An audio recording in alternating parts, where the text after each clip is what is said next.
So thank you very much for the invitation to this workshop. I not have so much experience in the STEM fields, but therefore I like to talk a little bit more in general of gender. Okay, that's better. Okay, I had not so much experiences in gender research projects in STEM fields, then therefore I like to talk a little bit more in general about gender equality policy. And in the second paragraph, Manfred also mentioned it. I like to talk about this gender equality policy in German, the so-called research-oriented gender equality standards. What can we learn about these programs? What is successful and what's not successful? And then I will go on to the STEM fields, and I will point out the question of the importance of discipline and the question of culture. So I think that's now very boring. We all know this. And it's also, these are the numbers from 2002 to 2010, and all what we can see that the progress is like a snake. And what I like to show you, this is the case of Germany, but that's not unique. These are the very differences in the disciplines. You see here is a proportion of women and men in Germany in the engineering, and what we see, a very low proportion from the beginning are the graduate students, and the lowest proportion as professors, as full professors. And in the science studies, my research group is engaged in science policy studies. The analysis of these science studies shows that the differences between these disciplines becoming much more important with regard to quality assessment, with regard to practices of scientific production, with regard to the career path and so on. For example, you really can't compare the theoretical physics, for example, with the engineering. And what we see here in the arts, we see a nearly high proportion with regard to the stadium of the habilitation, nearly 45% of women, but we lose these women with regard to the full professorship. So I like first talk a little bit about the general movements and the general developments in gender equality policy in academia. And I think we can work out three phases. And the first phase, call it Discover Inequality and Help a Woman. These are the 80s. Program aims at helping individual women advance, especially together the entry stages as the undergraduate support and the junior research positions. And in this phase, we also see the institutionalization of gender equality as a formal aim in in university programs. That was so-called first. The second phase introduced gender mainstreaming in academia, and you all know that the EU is very encouraged in the implementation of trends as something like a transnational approach of gender mainstreaming, and the discourse defined women's underrepresentation in the professorate and STEM career as the problem. Okay, and the third phase, and that's now going on, right, is the introduced gender mainstreaming to, the third is to develop a narrative of inclusive excellence, and I like to point out this inclusive excellence. Therefore, the EU was also important, and you know also the Lisbon strategy declared its aim of becoming the most competitive and dynamic knowledge-based economy in the world. And in this context, the EU discovered the high qualified women as an important resource. And what we see, and I come back to this point, this narrative connecting research excellence with gender, the opportunities for constructing constructing new national initiatives. And I have to say, no one knows what is excellent research. 5 years before we talk about the quality or high quality of research, and now all we talk about excellent research, and everyone defines this excellent research in his own way, and I think that's a problem. But the career of this expression excellence is all over the world is really impressive. So I like to talk and to discuss with you just a little bit the gender equality policy in science in Germany, and what we see, what the new approach since 10 years is this integration into universities program. For the gender equality programs are the heads, the presidents, the rectors responsible, and I think that's very important as a success factor. And not only the universities, but also the non-universitarian institutes in German, you know, this like the Max-Planck-Gesellschaft, Leibniz Association, and so on. These are very much non-universitarian institutes. They are also in the focus of this gender equality policy in science. For example, these flexible targets rate of the Joint Science Conference regarding non-universitarian research institution. I think you all know this cascade model. This means when the numbers of female doctoral students, for example, are 20%, then the aim is to reach also 20% at the next level, the postdocs. And therefore, the non-universitarian institutes have to report each year what do they may have progress or not. And we have these research-oriented standards on gender equality of the German Research Foundation, and also the offensive of equal opportunities of our Science Council. So I like to talk, before I come back to these research-oriented gender equality measures and policies, I like to talk only a few minutes about the new developments, not really new, the developments in the last 20 years in the German science system. It's not only the German sciences, but there, I think it's very useful to understand what's going on and what could the presidents or the rectors of universities, what could they do and what can't they do. I think that's very important. And since the 80s, we have a lot of so-called reforms.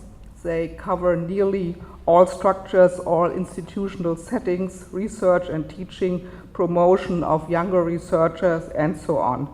And I think you know also these new instruments of new public management. They were implemented, and the idea of a vertical and horizontal differentiation came up, and this was for the German science system and the German, especially higher education system, a very, very new idea, because a long time equality or equality of the universities was aim of the science policy.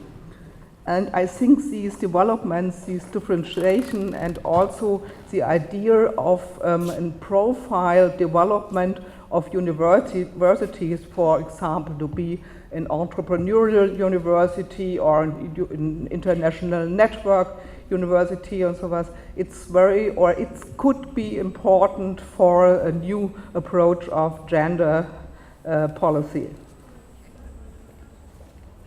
But, and I also, just a moment, yes, we had this. So I talked about this profile development as a process of differentiation introduced by science policy. And the organization university, I think also Manfred talked about it, we analyzed it 20 or 30 years before as a loose coupled system to an organization, but how far could this these project of reforms go, and what we see universities as corporate actors, development capabilities to collectively act. But we also see, and that's the point, the limited capability for the university's management to act on behalf of the whole universities. Transformation processes cannot be prevailed against the decentralized, and that means the faculties, actors, and that means the professors. And therefore, I think we keep in mind the importance of the faculties, of the professors, when we talk about gender equality and put them together. And therefore, I think with regard to the STEM field, how to integrate the faculties of engineering, mathematics, and so on, it's a very, very important point. The rectors or the presidents, they can't do any measures when the faculties say, no, we don't like it, we don't integrate this. And therefore, in general, the change of organization is very, very hard work. And the change of universities is a very, very, very hard work. And in the science studies and the higher education studies, universities, we are described as loosely coupled systems and now becoming something like an actress. But what we analyze right now, universities are specific organizations with a very high influence of the profession, that means the disciplines. And I think we have to keep this in mind when we talk about these new universities in Europe. So I would like to come back to these research-oriented standards on gender equality. These were implemented, I think, 6 or 7 years ago.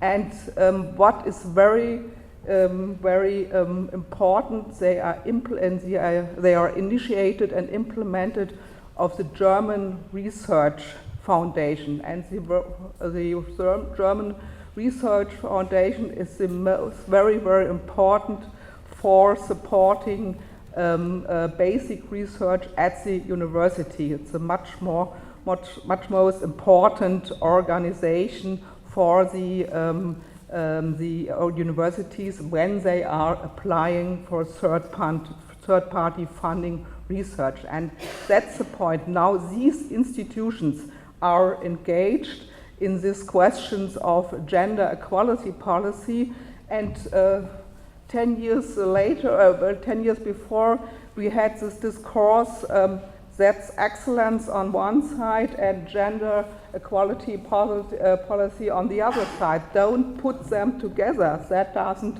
work. And therefore I think it's very, very important that we have these new actors it's not only in Germany, as when you see at the European institutions, there are very much which are now engaged. And what they are doing, they are focused under the responsibility of the universities and their presidents and their rectors, the integration into organizational actions. That means that the standards address all procedures and instruments in the universities, like quality assessment, like evaluations, like career development, and so on. And therefore, they are not an add-on, they have to be integrated, and I think that's an important point. And the departments are also integrated. They have to report to the presidents, to the rectors, about success or about being not successful. And we had something like a ranking or rating. I'm not a friend of ranking and ratings, but therefore in this case it works.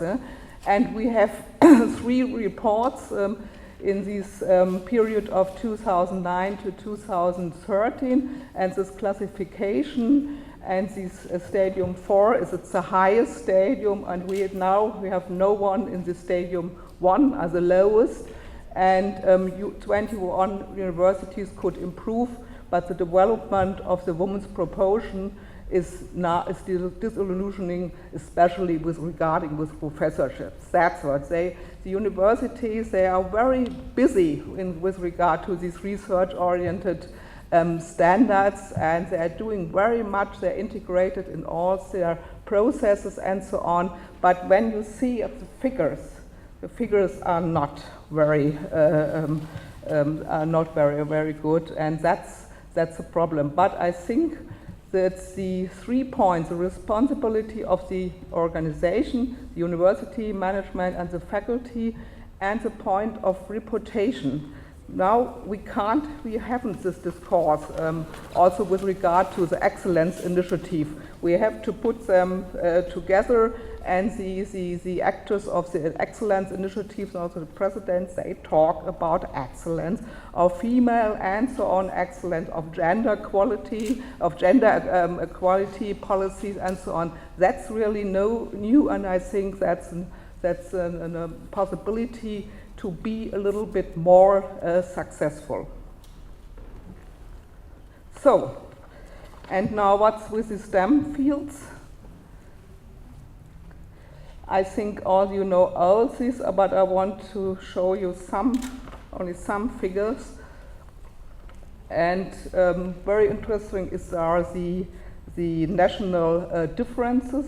Italy, that's the proportions of female students in mathematics and science and engineering, and also Portugal is quite advanced. We can maybe talk about this, about the reasons. And also these compound annual growth rates of PhD students, graduates of a narrow field of studies, that's in the EU 2027. The numbers are not so bad, but that's only one part of the coin. We see here the proportion of female PhDs, graduates by a narrow field of studies in natural sciences and engineering, and that's the time period from 2002 to 2010, and that's not very convincing what we see there. And this is the Eurostat statistics. And then we are going, and these are the numbers of 2010 that are the proportion of women among the highest earning engineering professors is grade A. And you see these really depressing numbers. And it's a similar picture when we look about the highest earning mathematics and science professors. These are also the numbers of 2010. Therefore, it's not very much in general, not very much progress. So I want only to talk about some gender equality instruments and plans with regard to the STEM fields. What we see is gender equality as a strategy of the university in the context of excellence and profile development. Only for example, the Technical University in Munich, there on their web page, they have this: "We are the most women-friendly technical university." This is rhetoric, we know all this, yeah? But it's a little bit much more than rhetoric. When universities have that, for the younger women, I think it's important to have this mission, but we know it's not very much. No? But I think we have to talk about this, what could the visions and the so-called light builders, they are much more important for the younger students, especially for the female students. And what we see, these top-down strategies from the presidents, but we see right now, we see also with regard to the disciplines, things like these bottom-up strategies. And what we also, I think you see this, you know these instruments, the mobilization of women at any stage of career, and the integration of specific instruments in the career development, in the human resources development. And what we also see is special attention to the professor but because with regard to the professorship, these gender equality plans say doesn't work. We talk about the quota. Now we have something like quota in the German science system, something like a quota, and it's very, very difficult to work on this. And also what we see is this improvement of databases with differentiation, but the different disciplines and faculties, the evaluation of the effectiveness of gender equality instruments, I think that's very important, and the perception and integration of gender studies results. And also what we see at the technical universities in Germany, they are initiating gender studies focus on their university, and that's a new initiative, and I think it could be important. And the results, I talk about now, the results right now are not very convincing, and I think the disciplines, fields and culture matter, and that's a problem that the faculty culture discipline in the STEM fields. 2 years ago, for example, we evaluated the gender quality policy at the Technical University in Dresden, and we talked with the professors, for example, in the engineering, and one professor said to me, Mrs. Simon, we are nearly women-free in our faculty. That's one problem, but with a self-consciousness, it's not a problem. Yeah? We are nearly women-free. That one, and the evaluation of this universities was this kind.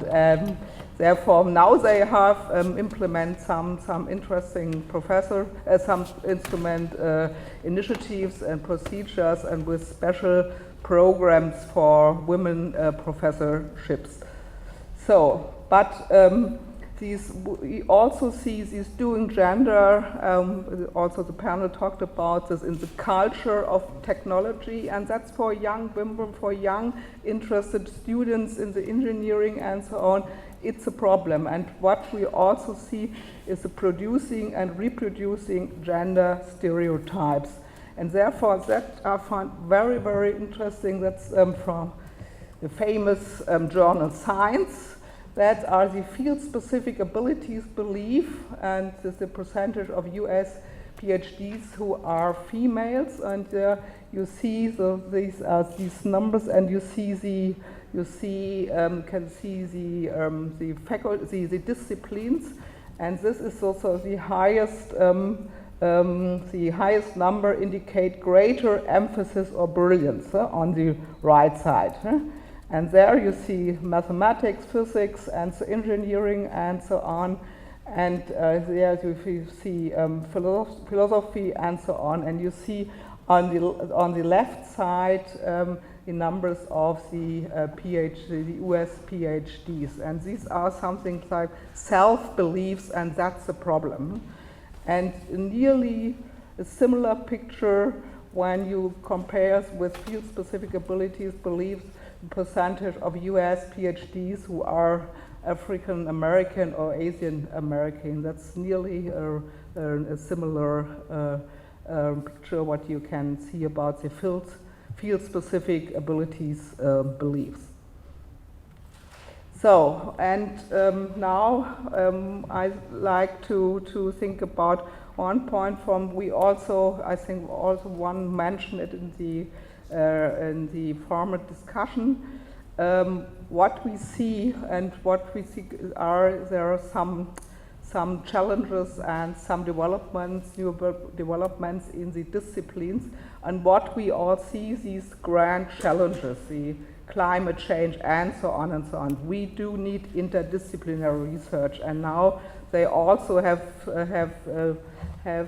see that something like social science also could be important also in this context, or not only the technical fields course. It has something to do with societal change, it has something to do with social change and so on. And what we see in these, also in these big cluster projects, we see an interdisciplinary research with natural sciences, engineering, and social sciences.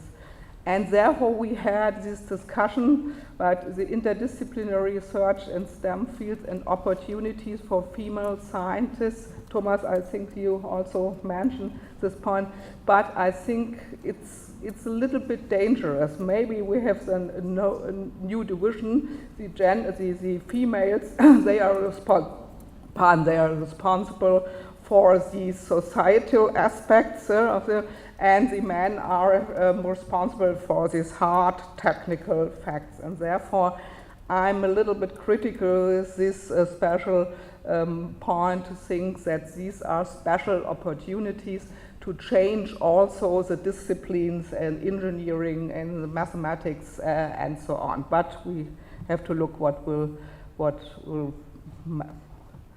So the social culture in STEM fields, we lose these female students, which are the young scientists in the universities. Numbers matters. If in the faculty, no female professor, as we talk about this case of the University of Dresden, that's a really a problem for young, very engaged, very interesting female students. I think we have to discuss the relevance of the general orientation, we call it Leitbild in Germany, and role models. They are very important for the younger generation. And I think the fact of mentoring is, with regard to these faculties, very important. I don't mind think about mentoring programs. That's also very important. But I think mentoring in this sense, to have some mentors that could be postdocs of us in such engineering faculties, which are engaged to help and promote these younger female scientists. It's very important to have these persons, not only programs of mentoring, to have this person, these people, so for the younger female scientists, and they have something, then someone to talk about problems and so on and so on.